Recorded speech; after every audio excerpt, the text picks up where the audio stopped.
Ou seja, compreender o pensamento do autor, tal como está expresso nos seus textos, não é tudo. Porque o que está expresso ali não é o que ele pensava, mas o que ele quis que você pensasse que ele pensava. Eu queria prosseguir aqui no tema que foi enunciado ali naquela apostila 2 métodos, ilustrando como aquela concepção, sobretudo uspiana, da fidelidade ao texto filosófico é totalmente insuficiente. Não que ela seja errada em si, não, está muito certa. É claro que você tem que se ater aos documentos que você possui, entre os quais a obra escrita do filósofo é o principal. Mas isso nem de longe basta. Na verdade, esse método ele se baseia no pressuposto absolutamente inaceitável, ou no mínimo arriscado, de que o texto filosófico, as obras filosóficas, dão um testemunho suficiente do pensamento do filósofo, ou pelo menos um testemunho fidedigno. E o fato é que ao longo da história nós observamos muitos casos em que o texto antes camufla o pensamento do que o expõe. Isto é uma coisa... Quem se preocupou muito com este aspecto foi Léo Strauss. Léo Strauss fez vários estudos da camuflagem verbal, por exemplo, em Spinoza ou em Maquiavel. E nós, evidentemente, não podemos esquecer que se existe uma camuflagem, se existe um intuito deliberado de dar uma certa impressão enganosa para produzir um efeito social, cultural, histórico, então é claro que o texto por si mesmo, longe dele ser, vamos dizer, o documento fundamental, ele é apenas a pista inicial do crime. E isso acontece num número assombroso de casos, inclusive alguns celebérrimos, né? E o mais célebre de todos, certamente, é Descartes. Eu creio que nós não estudamos aqui aquela minha apostila sobre Maquiavel. Estudamos nesse curso aqui? Ainda não, né? Então, às vezes, um documento pessoal deixado pelo filósofo chega a ser mais importante do que toda a sua obra publicada, porque ali, às vezes, está a chave da coisa inteira. Existem vários depoimentos que Maquiavel deixou sobre a sua vida, que são absolutamente decisivos para a compreensão da sua obra, e dando indicações que você jamais obteria pelo puro estudo dos textos publicados. Mas a mesma coisa acontece com Descartes, acontece até de uma maneira mais sutil e, posso dizer, até quase mais perversa do que no caso de Maquiavel. Eu vou ler aqui um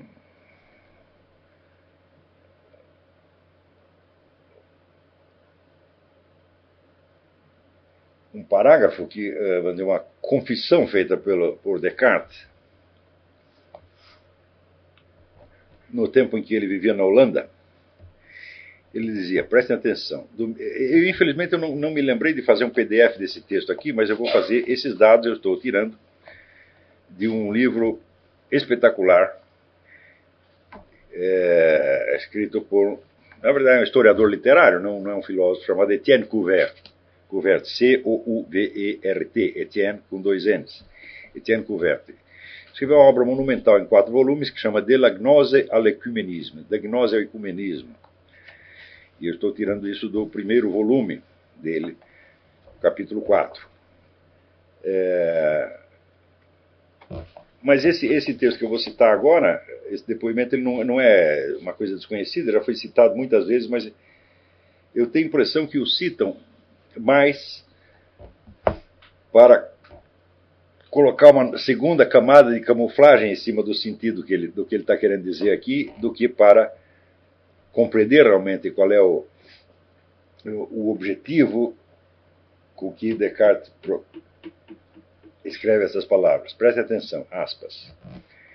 Do mesmo modo que os atores prudentes, para que ninguém veja a vergonha que sobe à sua face, se vestem do seu papel, do mesmo modo, no momento em que vou subir à cena do mundo, da qual até agora não fui senão espectador, eu caminho mascarado. Isso aqui é depoimento importante, porque o que é subir à cena do mundo? Quer dizer, desempenhar um papel público, e, portanto, publicar suas obras. Né? Todas as obras de Descartes são de obras já da maturidade, e durante muito tempo levou uma vida relativamente obscura. Então, quando nós perguntamos assim, mas por que Descartes teria necessidade de se esconder precisamente no momento em que ele está se mostrando? Quer dizer, para que subir à cena do mundo se é para se esconder ao mesmo tempo? A explicação convencional, repetida milhares de vezes, é que Descartes tinha medo do Santo Ofício, medo da Inquisição, que pudesse ser acusado de alguma coisa. Então, para evitar isso, ele tinha que mascarar um pouco os seus pensamentos. Tá certo?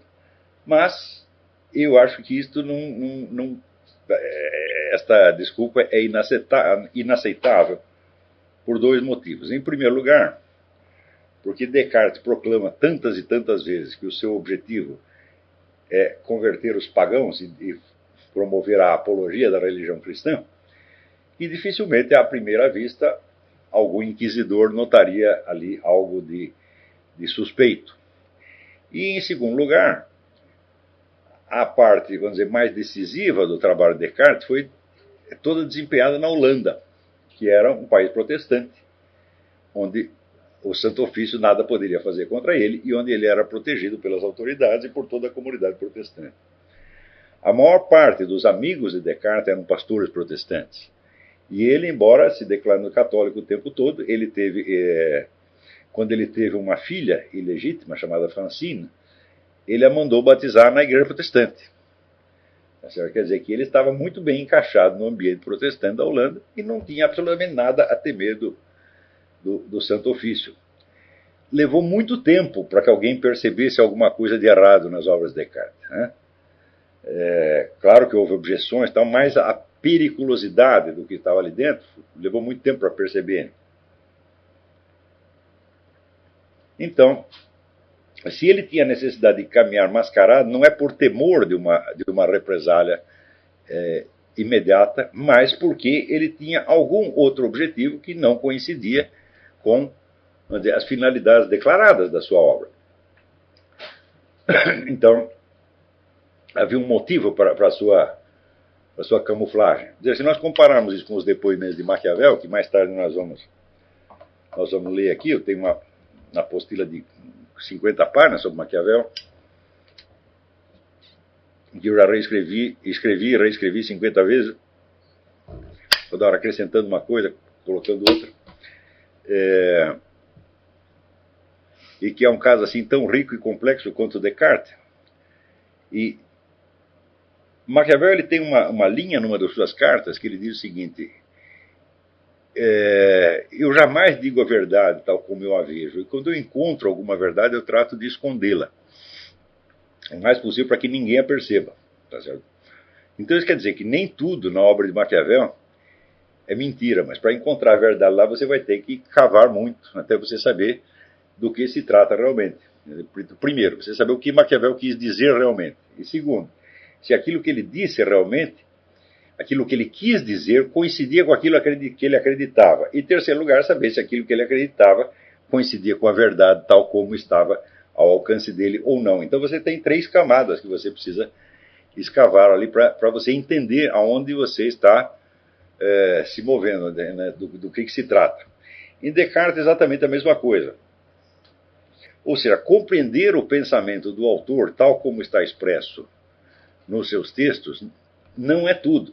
Porque o que está expresso ali não é o que ele pensava, mas o que ele quis que você pensasse que ele pensava. Essa quer dizer, portanto, vamos dizer, você tem que ler a coisa na clave não só da função denominativa, das 3 funções do Karl Bühler, mas da função expressiva e da função apelativa. Quer dizer, ao mesmo tempo ele está fazendo afirmações sobre a realidade do mundo, sobre a estrutura da realidade, ele está expressando algo que ele sentiu, que ele viu, que ele pensa, e ele está exercendo uma ação na cabeça do leitor.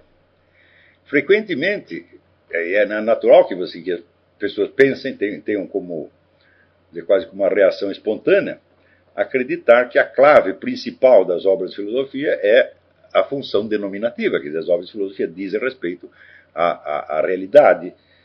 Uma obra de filosofia se constitui de sentenças sobre a realidade das coisas.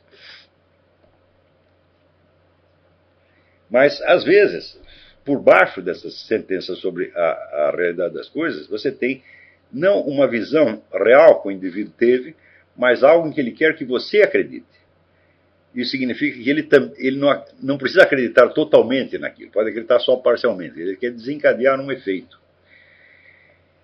E quando você lê uma obra de filosofia sob este aspecto, às vezes você descobre que a função apelativa é a que predomina. Quer dizer, ela não se trata, vamos dizer, de uma concepção intelectual sobre a realidade, mas se trata de uma ação que está sendo empreendida. Esta ação pode ser tão sutil que os efeitos dela só se manifestam depois de muitos séculos. E somente quando esses efeitos se tornaram visíveis é que você entende o sentido da obra. O sentido, no caso, não significa, não quer dizer o significado das palavras, o significado das sentenças, mas o objetivo, a meta, o espírito que orienta a coisa inteira. E quando que nós devemos procurar este tipo de significado, essa função apelativa do texto, por baixo da função denominativa? Quando você, lendo o texto na pura camada denominativa, isso é, como um conjunto de afirmações sobre a realidade, você esbarra em contradições e impossibilidades, vamos dizer, excessivas. Então, e sobretudo quando, vamos dizer, essas contradições e essas incongruências não podem ser explicadas por inépcia, por incapacidade do autor. Quer dizer, o autor se revela um sujeito inteligentíssimo e, ao mesmo tempo, coloca ali contradições e incongruências que até uma criança perceberia. Tá certo? Neste caso, então, fala, peraí, ele está escondendo alguma coisa, ele não está dando ponto sem nó, alguma outra coisa ele está querendo. Então, neste caso, você tem que supor que, além do sentido explícito, existe um intuito, uma ação que ele está empreendendo sobre a cabeça do freguês, tá certo? Visando a produzir algum efeito. Pode ser algum efeito político, um efeito cultural, um efeito na ordem religiosa, etc, etc. E no caso de Descartes, esse efeito leva muito tempo para ser produzido. E eu creio que somente a partir do século XIX se torna claro realmente o que é o cartesianismo. Então, dois séculos depois de publicada a obra. Então, né? E hoje em dia, então, está mais claro do que nunca.